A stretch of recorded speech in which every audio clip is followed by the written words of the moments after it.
আল্লাহ কোরআনের এক আয়াতে বলেন, ইজা কুরিআল কুরআনু ফাসতামিউ লাহু ওয়া আনসিতু। যখন কোরআন তেলাওয়াত করা হয় তখন তোমরা মনোযোগে শোনো এবং চুপ থাকো। আল্লাহ কি বলেছেন? যখন কোরআন তেলাওয়াত করা হয় তখন আমরা মনোযোগে শুনব, আর আল্লাহু আকবার বলে আওয়াজ তুলব না চুপ থাকবো? তা আল্লাহ বলেছেন চুপ থাকো, আমরা কেন আওয়াজ করি? এটা ঠিক নয়। এটা অনেক সময় অনেকে কোরআন তেলাওয়াত শুনে ভাবের আবেগে আপ্লুত হইয়া আল্লাহু আকবার বলে চিৎকার করে ফেলেন। এটা মন গড়া, যে আল্লাহর নির্দেশের পরিপন্থী।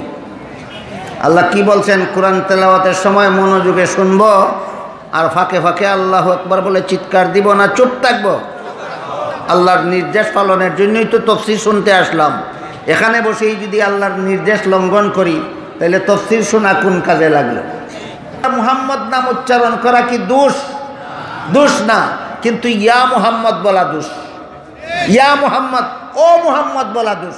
আল্লাহ পাক রব্বুল আলামিন নিষেধ করে দিয়েছেন, সাবধান। আমি কোরআনে ইয়া আদম বলে আদমকে ডেকেছি, আমি কোরআনে ইয়া নূহ বলে নূহ আলাইহিস সালামকে ডেকেছি, আমি কোরআনে ইয়া ইব্রাহিম বলে ইব্রাহিম আলাইহিস সালামকে ডেকেছি, আমি কোরআনে ইয়া মুসা বলে মুসা আলাইহিস সালামকে ডেকেছি, আমি কোরআনে ইয়া ঈসা বলে ঈসা আলাইহিস সালামকে ডেকেছি, কিন্তু কোরআনের কোনো আয়াতে ইয়া মুহাম্মদ বলে মুহাম্মদ সাল্লাল্লাহু আলাইহি ওয়াসাল্লামকে ডাকিনি। কেন? তোমাদেরকে আদব শিক্ষা দেওয়ার জন্য, যে তোমাদের নবী মুহাম্মদুর রাসূলুল্লাহকে আল্লাহ, আমি আল্লাহ নিজেও ও মুহাম্মদ বলে ডাকি না, নাম ধরে ডাকি না, তোমরাও এই নবীকে নাম ধরে ডাকবে না।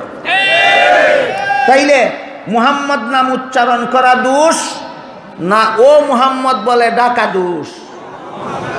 বলুন, মুহাম্মদ বলা দোষ না ইয়া মুহাম্মদ বলা দোষ? দরকারে নবীর নাম বলা যাবে, কিন্তু নবীকে নাম ধরে ডাকা যাবে না।